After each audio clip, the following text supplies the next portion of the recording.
Hi, my name is Liam, and this is my exit presentation for senior seminar.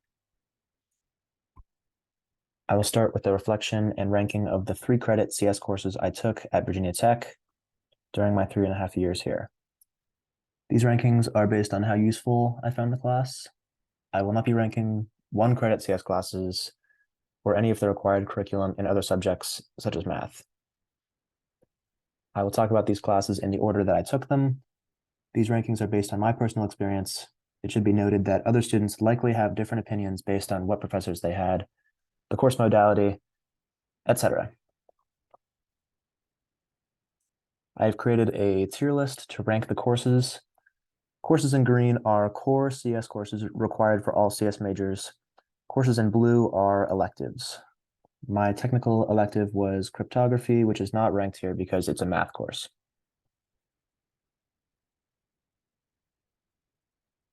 Starting with 1114.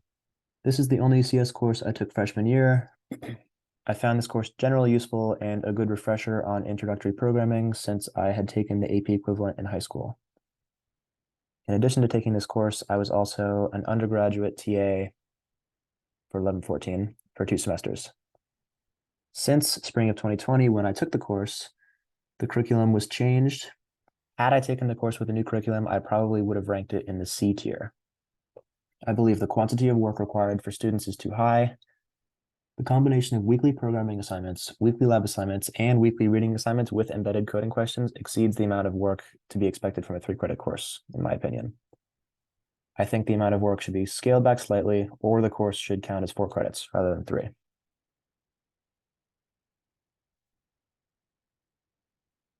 I took 2114 during fall of 2020, the first semester of my sophomore year. I found this course extremely informative, and I think it highlights a lot of the pivotal curriculum for success in later classes. This was the first CS class where I did not have prior knowledge on the content covered. I took this course online due to COVID restrictions, and I suspect the course would have been even more useful had it been offered in person. My least favorite part of this class was Project 5, which required working in a group to complete the project. Since the course is online, this group work aspect was difficult and at times unpleasant.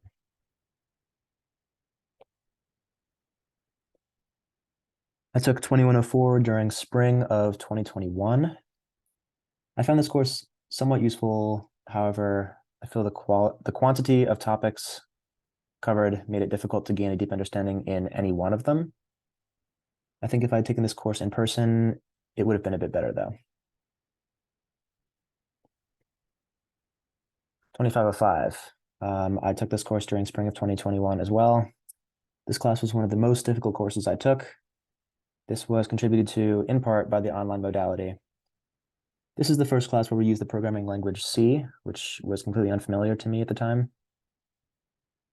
While this course was very difficult with numerous assignments demanding a lot of time throughout the semester, I learned a lot, which was useful for future classes that utilize C. I took 2506 during fall of 2021. This class was similar to 2505, but with a bit less coding. It also covered some new topics, most notably MIPS architecture. This class was pretty interesting, and it prepared me for computer systems. Also during 2021 fall, I took data structures and algorithms. This was one of the most difficult CS classes I took at Virginia Tech. This class taught many useful concepts and also taught me how to effectively work on a large project with a partner. I think this class could have been improved by more detailed specification documents for projects. The next 5 courses I'll list I took during spring of 2022. Computer systems is the most difficult class I took at Virginia Tech. The only redeeming factor of this class is that it teaches you how to be successful under very challenging and confusing circumstances while working with a partner. The concepts in this class are not only complex, but I believe the knowledge I gained in this class will not really be useful in my career. Professionalism is a relatively easy class when compared to most of the other courses I took that semester. I found it informative and useful, and I appreciated that it did not demand as much time as more intense classes like computer systems did.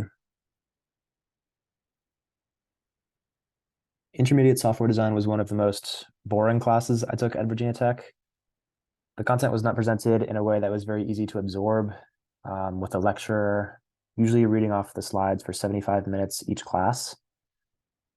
This class did improve my ability to work in a group and give presentations. However, I retained almost none of the course content at the end of the semester. Theory of algorithms was not a class I particularly enjoyed. However, I recognize that some of the concepts covered are important to understanding theoretical computer science concepts. While this class was difficult and at times boring, I feel it was useful enough to be ranked in the C tier. Comparative languages was a class I ended up enjoying a lot. I took this class with Professor McPherson, who did a great job of making the course content interesting, where it easily could have been dry and unpleasant. Learning about different programming languages was fun for the most part and not too difficult. And these last three courses I'm actually taking right now. GUI programming is very interesting and useful. The main drawback of this course was the memorization required to be successful on exams. Exams are primarily based on programming paradigms and specific facts pulled from 100 slide review decks.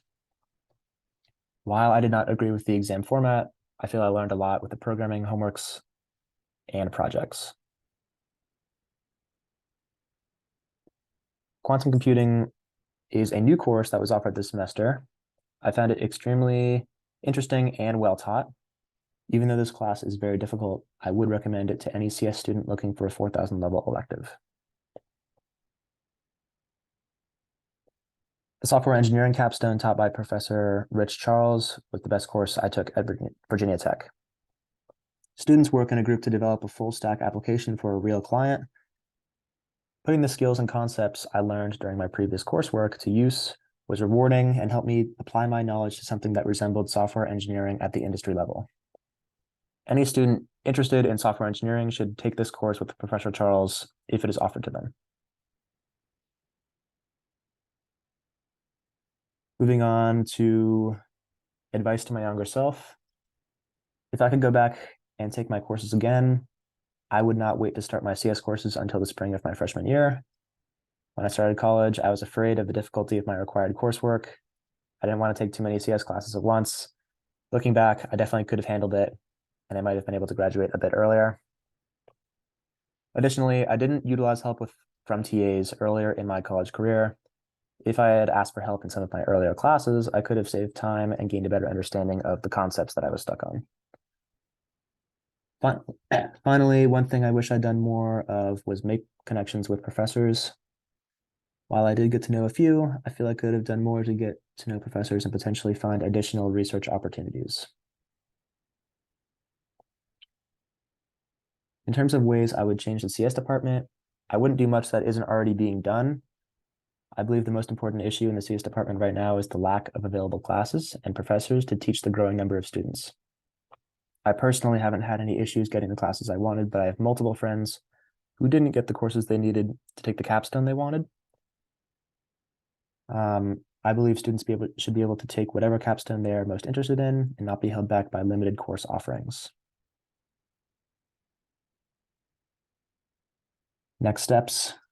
Although I am graduating with an undergraduate degree in about a week, I will be continuing to take courses as a master's student in the spring. I'm enrolled in the Accelerated Master's Program at Virginia Tech, and I plan on graduating with my master's degree in December 2023. After that, I plan on pursuing a software engineering job in industry. And that's it.